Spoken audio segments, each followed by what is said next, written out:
From fabulous Las Vegas, Nevada, this is Pod Therapy. Real people, real problems, real therapists. If you have any questions you'd like to ask or advice you'd like to give, come on over to podtherapy.net and join the conversation. Nick just got back from Mexico. No dysentery, only badly sunburnt. and hungover. That too. And now, broadcasting from Level 9 Studios, that guy is Dr. Jim Jobin. I'm Nick Tangeman. It's time for some Pod Therapy. So viva la Mexico, Nick. Viva la Mexico. Viva la Mexico. Mexico. Oh, I didn't realize you could speak so much Spanish. Yeah, I picked up a few words while I was down there. Yeah. I learned 2 new swear words. Oh, okay. Yeah. You want to throw those out there? Nope. We can bleep them.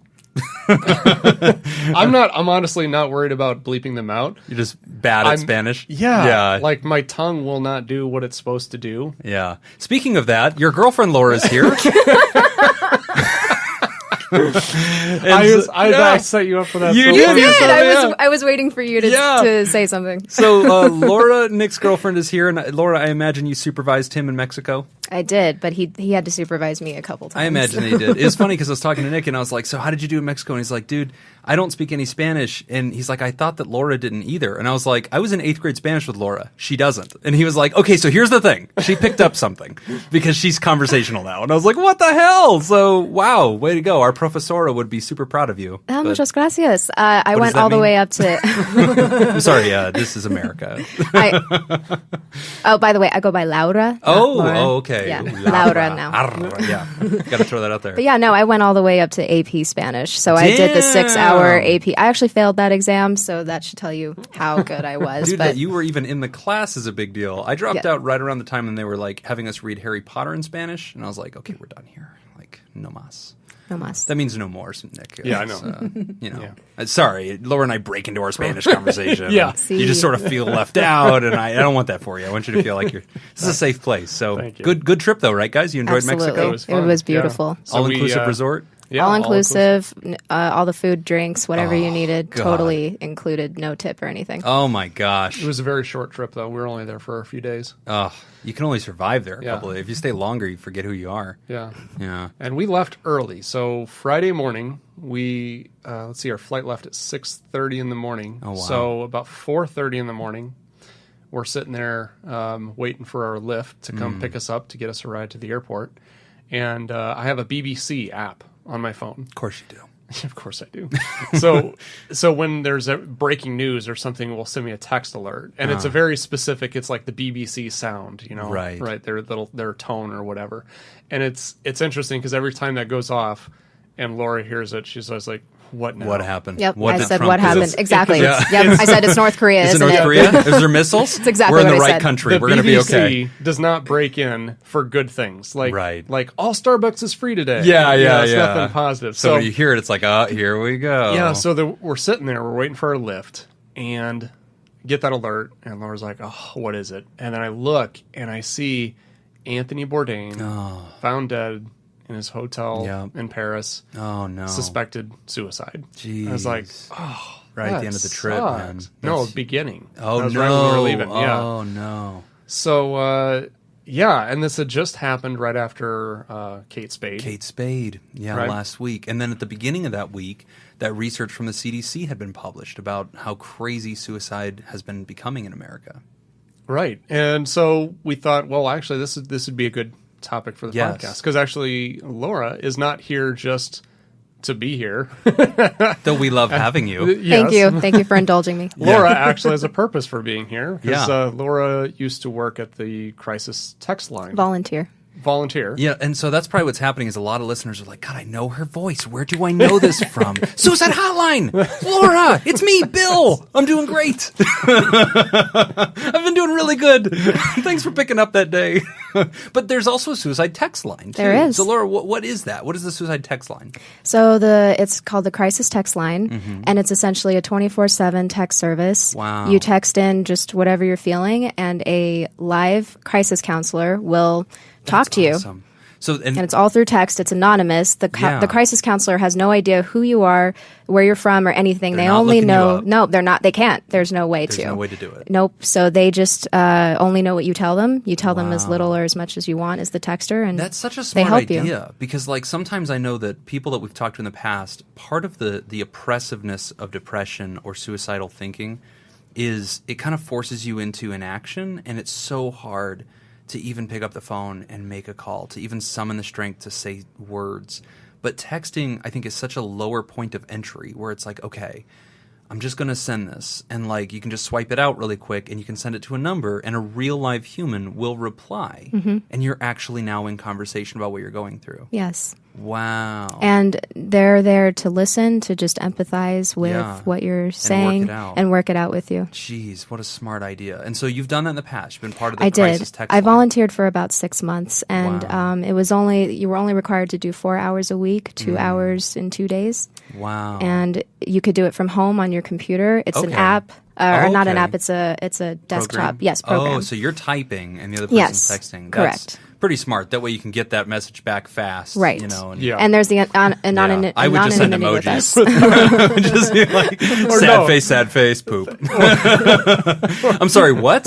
I said I was going to hurt myself. No, I get it. No, my problem would be the autocorrect. Oh, yeah. I hate that. Everything would come out bad. Yeah. Which I have seen that before. Oh, yeah. So typing, it's a little bit. So whenever you would do this, people would reach out and they'd say, here's what I'm going through.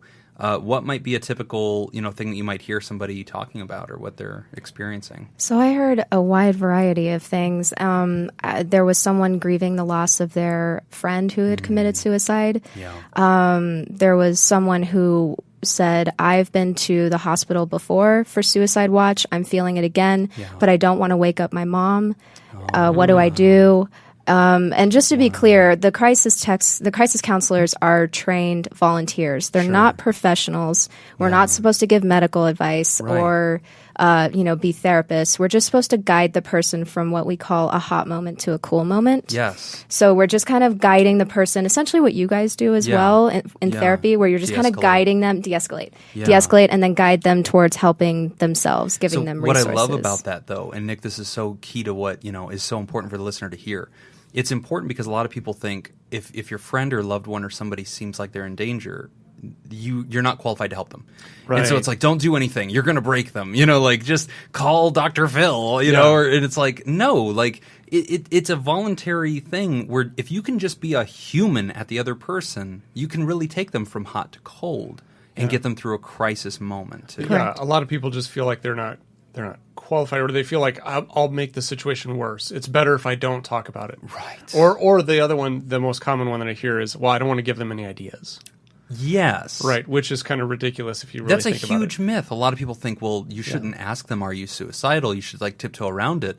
And that's one of the things I think most people are shocked by as therapists is we're like, are you suicidal? Yeah. And they're like, wow, just coming out with it. Yes. And it's like, right. Yeah. We're right to it. We'll ask, are you thinking of killing yourself? Yes. And people think that's suggestive, but it's not. Because if the person is thinking of, they'll say, yes, I am. Yes. Yeah, they're pretty open about it. Yeah, no one is going to be like, oh, you know what? I hadn't considered that. Maybe that should. Yeah. Right. It's not like Hot Pockets. Right. Like if you say, hey, have you had Hot Pockets? They're like, no, but now I'm going to. Like that's not how it works. Like suicide's definitely different than Hot Pockets. Speaking of which, Hot Pockets. You know what I'm talking about, right? I'm gluten-free, sorry. Cheese. Oh. And I just killed the conversation. I'm sure this isn't the first time. You bring it up. Thanks, Jim. Welcome to Mexico. I'm gluten-free. Shit. Well, enjoy the seawater. You are the worst. I'm sorry. Very knew this coming in. Very knew this. I just realized we didn't give the number yet. So the crisis text line number is 741-741. And they tell people to text home.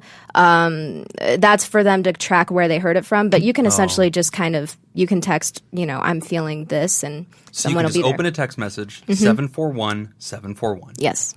So just remember 3 numbers and do that twice. 741-741.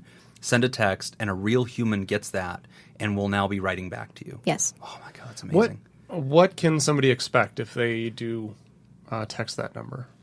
So you essentially will text it, and you'll get 2 automated messages coming back to you right away that say, we've received your text and a counselor will be with you shortly. Good. Can you tell us more about what's going on? Right. And so that way when the crisis text or when the crisis counselor comes on, they see what that person has wrote as what they're feeling, and then they can start asking questions, engaging the conversation based off what that person has said. Loads it. Right. God, that's so smart. It really is. I mean, because everybody always gives out the crisis call line, which is important, and we will do that today as well.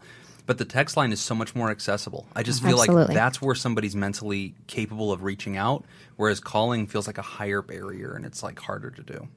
Right, and then sometimes people are probably better at writing than they are at saying what they're feeling. Yeah, because it's easier to write it out. Delete that word and rewrite it. Like it's different to put it in writing. So Laura, with this text line though, I mean, is there any results? Do we have any kind of picture about what these guys are facing, what impact they're noticing? Or some of the data that they collect? Are there any stats that teach us more about this? Absolutely. They're very big on collecting data of pretty much everything about the texter. So I have some statistics here right now. So again, like I said, I get a newsletter every week, and they give us what they call the KPIs, the key performance indicators. Exactly. Very cool. Yes. So, and this is in 30 days. So in 30 days, there's 4,018 counselors. Oh my gosh. There's 82,302 conversations. Oh my text gosh. conversations. 82,000. And that actually, when I was doing it 6 months ago, it was at 50,000. Wow. So it's gone up. It's increasing. And then 56,311 unique texters. And unique texter means they've never texted in before. Wow. 56,000 people. Oh my gosh. The busiest times are Monday through Thursday between 8 and 10 p.m. Wow. And surprisingly, or maybe not, they have found that 42% of all text conversations are about relationships. 33% are about depression and anxiety, and 19% are about suicide. Wow. And so the majority of the texts are actually leading to the crisis hotline from the perspective of my relationship is deteriorating or toxic or unhealthy for me, and it leads me to negative thinking. Absolutely. Wow. And then also the anxiety and depression, and then a portion of that is just directly suicidality. That's just clear as day. They're just owning it. So the increased numbers, we should add, that may not necessarily be a bad thing. It could be that we are getting more unhealthy, or it could mean that we are more willing to talk about it. Yeah. So you could see that could go either Well, way. I'm really not surprised. Like those numbers, 80,000, and to see that spike and that growth, that's consistent with what the CDC is reporting. Because we're going to dive into that study in a second. But the CDC is essentially uncovering that not only is this a huge, bigger than usual problem, it's growing like rapidly. And to hear that data, where 1 month you're seeing 50,000, next you're seeing 80,000, you're like, what the hell is going on? But the other thing that she talked about was, whenever somebody texts in, they might say, I have a friend who's recently tried to hurt themselves. And there's what we call this cascade effect. And that's part of the problem of the Kate Spades happening or the Anthony Bourdain's happening, is it has this influencing effect where we sort of see this catastrophic thing, it affects us, and now we sort of role play ourselves doing that. And then a lot of people are at risk for suicide because they've been influenced by it. Absolutely. Gosh, that's a whole different thing, huh? Yep. So don't reply with emojis, though. You can't anyways. Oh. Sorry.